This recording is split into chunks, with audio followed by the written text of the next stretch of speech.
Hey, good morning, good afternoon, or good evening, wherever the heck you are, whatever the heck you're doing. I am so glad you're here. Now, sales professionals, why is it important to have a personal brand? And what is a personal brand? And how do you build it? And inside, outside, upside, downside, what is all this stuff? So today I'm going to talk with Ian Moyse. He is just phenomenal. He knows a ton of stuff about sales. He's an EMEA sales director at Natterbox. He's a cloud and social influencer. He's a blogger and speaker. He's all over the place. He's in Wokingham, Berkshire, UK, and he's got a lot more work to do today, but he decided he's going to join me today so we can talk about personal branding for sales professionals because it's super, super important. So what's up, Ian? How are you?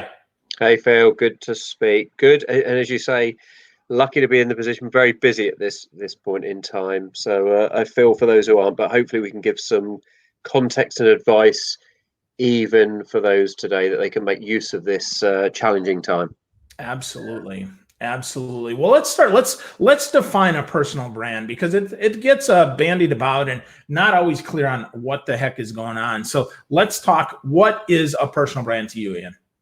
Sure. Yeah. And it sounds illustrious, right? And I fell into this by accident and didn't know what it was called that, but it's about what impression do people get of you? What do you put out there in any way they can get information on you? What is the brand? So like a corporate brand, you'll get a feeling when you hear a name of a brand based on any interaction, anything you've seen about them, whether it be an advert, whether it be a billboard, whether it be an engagement you've had with them, anything. That's what you feel of that brand. And to that respect, it's what do people see and feel of you? So the simplest point is social media, right? And right now it's more important than we've ever seen before because we don't have a human handshake. It's a digital handshake. So here we're talking, Phil, and yeah, you've connected with me. We've seen each other's profiles. That is happening more now than ever. Everyone that's listening to this in the period of COVID, we're all, for the first time ever, have exactly the same contextual experience.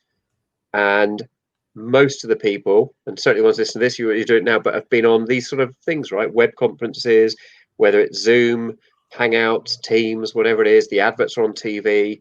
We've been pushed into a digital world. So the first time you're interacting with someone, it's a digital footprint. I've been doing, as a sales leader with my sales team, many customer engagement calls today and through the time that this has been going on. And what do? You're going to talk to someone, you check them out quickly beforehand. Even if you didn't do it before, you're more likely to do it now. And that becomes their personal brand. What do you see of them? How do they present themselves? And for salespeople, incredibly important, right? It's the advice we were always given. The first impression counts. Make that first impression strong. You go in suited and booted or dressed appropriately to the meeting or engagement you're about to have. Well, now that happens before you even speak. So you need to think about what are you going to put across? How are they going to be viewed? And you cannot control how people and when people are going to do that. So if you've got a profile out, if you don't have a LinkedIn profile, you get judged for not having one. And if you do, you get judged for how it appears and what impression does it give them. Because they're prejudging you, not because it's a negative thing, because it's a natural human behavior. We all do it. Whenever you meet someone at a party, at a social event, your brain is kicking off based on your context of what you've experienced. Do you like them? Do you respect them? What's the first? Oh, I don't like the look of them. That it's the way we work, right? Whether you like it or not, whether you want to agree with it, it's what happens. Yeah, it's so important. You talk about suits and boots, and I think of that when I teach LinkedIn, right? I call it you got to get dressed before you get busy. You got to look like someone of value before you go out and you try to prospect, before you have any client meetings, especially now, because if they're not checking you out, well, they didn't do their homework and they're probably not a decision maker. Most decision makers are going to do their homework. They're going to see, so who's on that team? What does this person do? Are they valuable? Are they just someone who's trying to make their quota? All those different things. But as a sales leader, Ian, how do you first of all, how do you make sure that your team sees your brand? I mean, do you require your team to connect to you, recommend it? I mean, how does that work? How do you position it? So yes, there's I think this is lots of micro activities. There's not one big golden key where you do this one thing and it's more important than everything else. And in that, to that question, if we have a new employee going to join, guess what? I say to my team, they're joining next week. Why don't you reach out and connect with them? Connect with them before they've even joined, right? And I often get the new person joining going, oh, it's great to hear you all reaching out to me. Because it's not right for them to reach out. What are you going to do? Give their personal email out because they haven't got the work one yet or access to it. You're not going to give their personal email out and say, Sue or Bob's joining next week. Go and email them at their personal address, which is it takes an imposition on that individual's privacy. But saying, here's their LinkedIn profile, which is a public profile, right? They've decided to put it there. It's what it's there for. Go and reach them and welcome them. And straight away, they feel part of the fold. And by definition, they get a feel for, oh, actually, maybe my social profile's not up to date. And what I do is, as a leader, I always give advice to them, in the kindest way. Someone joined recently and their profile picture was a bit squashed. It was a nice picture, but because of the way it uploaded and the way it sizes it, I said, you need to fix that because I'm viewing it from my perspective. You may not have noticed in uploading it. Oh, that's a good point. Off they go to fix it. And I give nudges to my team of how about this? Why don't you get a recommendation? That customer said a great thing to you, right? The customer loved it. They just said this. Look at the endorsement we got. Great. Go and ask them to put in your LinkedIn profile. It's public. It's a public endorsement. And people who do that often are endorsing not just you. Oh, Dave did a great job for us and his business has really supported us. You want that in the public domain. And going to them and saying, can I have a press release or something about that? It's a lot easier. Ask them to put in your LinkedIn profile. Most people just do it. They don't think about all the officialdom and all the complexity of approval because it's just a social thing. And straight away, you've got a nice endorsement for you that goes with you throughout your career, right? It's not just for where you are today, and it's a step up for you. And you've got just it's asking for recommendations, asking for introductions.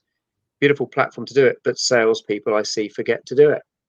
Yeah, I see that too. That's really interesting. I see a lot of folks forget that, and I think the reason for that is it's not it's not demonstrated by their leader, right? A lot of times, the speed of the leader is the speed of the team. So as leaders, it's incumbent. If we're in sales, we need to encourage our team. We need to set the standard. We need to be welcoming our new people, connecting with them, and then encouraging the team. To your point about giving feedback about their profile, it's an opportunity to step up the game. Absolutely. And then, if I may, I often do things like this. And it's welcoming when afterwards, sometimes what I get is reach outs from people saying, I saw that later on, I saw the recording of it and I really love that point. I just wanted to say and connect. And guess what I do? I reach back at, oh, great. Thanks for connecting. Thanks for the comment. If you really loved it, by all means, write a recommendation here. They've just opened it up for it, right? And if to get 10 people do that and 5 write recommendations that, oh, the podcast was great, boom, boom, boom, straight away, that's added equity to your personal brand that stays with you. It's really easy. Wow, that's a great point, right? So even now, right? If people are watching, if people are listening, I see we've got Melissa, Carol, Jen, and Karen. If you're watching, if you like this at the end, right? So think about writing up a recommendation. Think about taking the time to do that, or not necessarily even just for us, but for others as well that you've enjoyed. Yeah. Let people know what you enjoyed, why you enjoyed it, how it helped you. Because it really benefits everybody, right? Because that way people that are like you see that and say, well, that's interesting. Well, let me give you another hack now. I like little hacks, right? Things that you can take action on that don't cost a little bit of time, but they're not big things that you're going to put off because you've got too much else on. So your profile on social, whichever platform, whether it's, and you can do this for personal, how did you decide which picture to use? Because pictures paint 1,000 words. It's the first thing people look at. Again, you don't want an empty profile picture because people don't want to connect. It doesn't feel right. It's like turning up at a meeting with a bag over your head, right? I don't want you to see what I look like. So you need to have a profile picture. Every recommendation talks that's the basics. But how do you decide which one? And what most people do is look at the one that they like. I think I look best in that one. Or they ask their friends and family, which one are these ones? And off they go. I've scientifically tested mine, and you can all do it. So the reason my picture is the one it is today, and I've got some new ones that have been done, which I haven't used fully yet because I need to test, because I don't know which ones. And the test I'm going to do, I've done them with glasses, without glasses, with a jacket, with a different color jacket. We did a whole load with a guy that does headshot photos, called the Headshot Guy, who I know. So, and I'm going to test them. But how you do this is there's a site called photofeeler.com, and you can either pay to have your photo tested, which is cheap, or just do it for free by rating other people's. So you're giving value to them. You'll earn some points, and then you can just put yours in, and your credits can be used against it for free. And here's the test. I normally, when I'm presenting this or speaking on this, I have some slides where I show this, but I've got a nice one where I tested the original photo I had was like this. And then in the pro headshots we did at that point, we did some like that. My one on the profile cosmetically was, oh, I don't have glasses, right? It was like this. And something twigged to me when I saw this. So I ran the test like this. And with glasses, apparently, to independent people who don't know me, have no context point, don't know my role, job, background, all they see is the photo, and it tests, it gives criteria, and they just click, click, click, and then it aggregates it and tells you, and you get to know which photo do I look the most trustworthy in, the most authentic, the most senior, etc., right? The most influence. And with glasses, my scores came out, same picture, massively higher than without. Now that's not for you and me, Phil, that's for me, right? So you may put your picture on, or someone listening, and find without glasses you get a better result. So it doesn't mean with glasses gets better results. It means for my face, for me, it gets better. I then tested it looking both directions later on. It twigged, actually. That's why if you look at my profile picture, it's the picture it is looking in the direction it is, because that got the highest results of first impression. And you can't please everyone all the time, right? But the general consensus was that was the one that gave me the most credibility on just the picture view. So easy, right? Do something about it. Test your photo and see what results you get. And then you can decide if you want to change it or not, right? But it was such a blatant result for me. It was a no-brainer to change the picture. What do I know? Yeah, absolutely. Well, I think that, we're not the best judge to determine what's best for us. We should absolutely ask for that feedback, and photofeeler.com, great example there, Ian, that can absolutely help us. But what about the rest of the profile, right? What about the banner? What about, Sure. What about our job description? What about our about section? What do we need to go in there? Let's start at the top. Let's start with the banner. Yeah. How many people don't use the banner and they've got the default view? Whether, and let's talk, it doesn't matter which platform. Each platform has a different thing. So often a question I get is, which platform? And my answer is, well, which platform's your audience on? If it's Facebook, Instagram, Twitter, etc. There's nothing wrong with any of the platforms. They all operate in slightly different manner. Think about which platform's most appropriate. Don't try and do them all unless it's appropriate. Now, because I got into social influence, and the more I got into it, I'm now on all the platforms, even Zing, the German LinkedIn, etc. Because by the nature of the beast, I want to understand them and also have a good brand on a wider region. Initially, it's just on LinkedIn, didn't touch the others. But then as I got dragged into this, I started to experiment. So you don't have to be on every platform, right? Instagram, if you're a graphic designer, that's the platform you probably want to be on because of the nature of the beast. So pick the platform appropriate to the audience you want to address and do it well. And then based on the platform, to your question, Phil, is what's the opportunity for whether it be a banner, whether it be links. All the profiles typically allow you to put at least one link. What link? Choose carefully. Make use of the link. If you've got Twitter and LinkedIn, link them to each other. Use the same or very similar photo so that if someone finds you and clicks, it takes you to the other one. Don't let them force them to have to go to the other social platform, search your name, and then look at the profiles with people with your name and go, which one is Ian? Is it that one? Which one? Actually, it should be instantaneous. I make it easy for you as the audience to find me on any platform quickly and easily. It shouldn't be effort on your part to do so. I should make it easy. And because I make it easy, you're more likely to interact. Absolutely. It's almost like wearing a name tag, right? We have a name tag so people know our name. We do the same thing on social by having similar pictures, similar usernames, similar biographies, and we post similar, though not necessarily exactly the same stuff. Really good example there, Ian. So let's talk a little bit about the internal brand, right? Let's talk about how we make sure that we have that, because we know that if you just spend time externally on your brand. Sometimes internally, people don't know who you are and what you stand for. So how do you encourage your team as a sales leader to focus on their internal brand, and what does that consist of for them? So, the brand isn't just social. It's about what is the perception of someone else? If you ask someone that name, what is it? What do you want them to say about you? So I'm constantly driving my team on any system we're on, get the details in, right? We're a member of several sales, the APS, the ISM, professional selling organizations. They have portals where you're all linked. Put your profile in, put your picture in.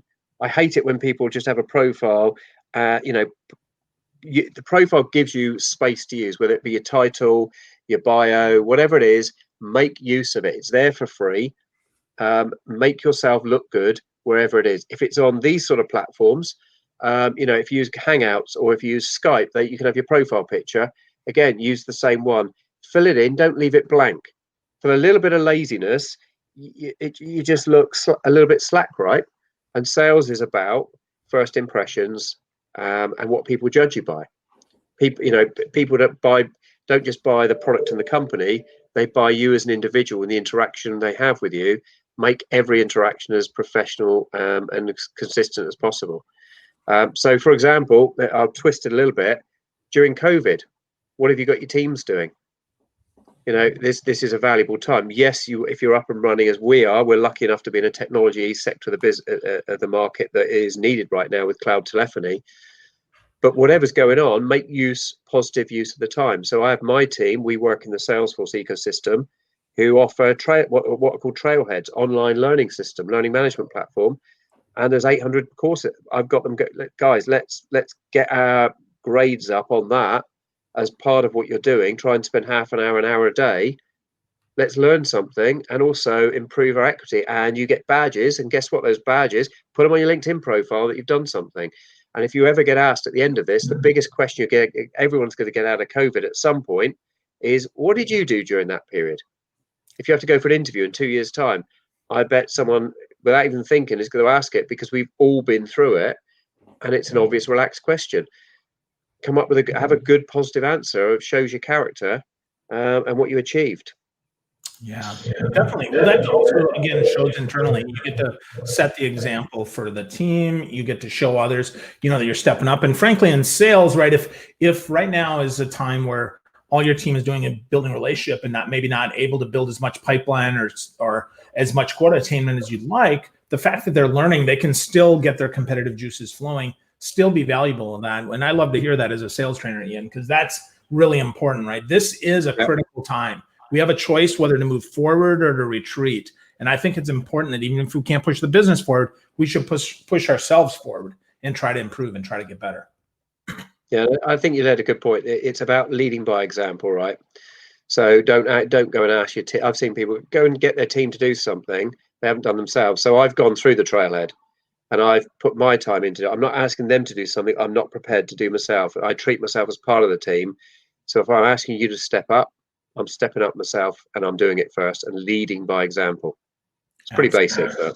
Yeah, well, pretty basic, but pretty powerful too. It's probably the most powerful thing we can do. So, Ian, as we kind of wrap up here and we're talking about personal brand, what's the first thing that people can do? If maybe it's something you already said, reinforce that, or it's something maybe that you didn't get a chance to say, so people can get started on their pathway to being a better example.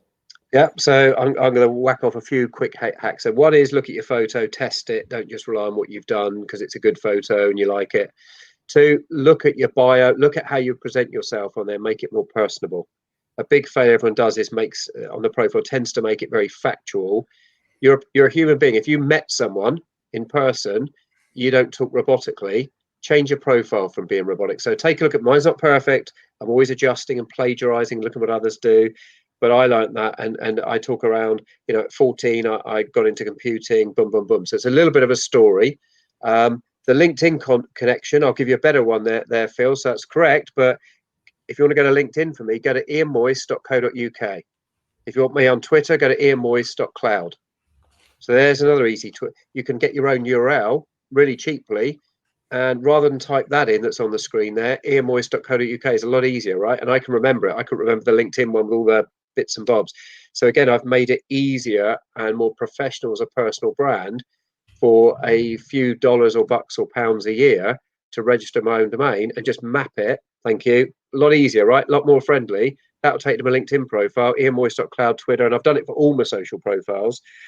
So it's about those little tweaks and that make you different to the other 1,000, 10,000 people that someone speaks to.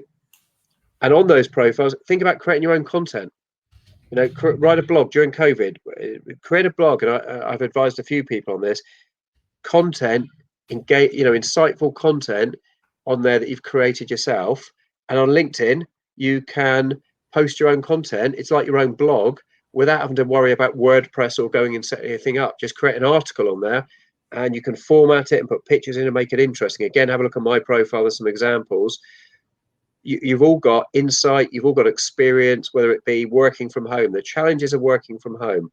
Someone I got to know not so far away from here started a blog on the, you know, it's about working dads, and he does podcasts and he does blogs about the challenges. That's his audience, and the distractions now of children at home with technology and all that sort of stuff. You've all got a viewpoint or something that you could write about because you know it. Why not create something? Why not show that you, and that shows the world and gets engagement from an audience, and it gets you practice at doing something different, right? Yeah, absolutely. So last question though is, how long do you recommend that your sales team spends on social each day or each week? That's always a good one, right? Well, it's not so let me give you this, because I talk on social selling as well, right? And that's the band for not selling your product or service over social. It's using social as a way to get initial engagement with a prospective customer where the old methods aren't working. And then when you get that engagement, you go back to the old methods.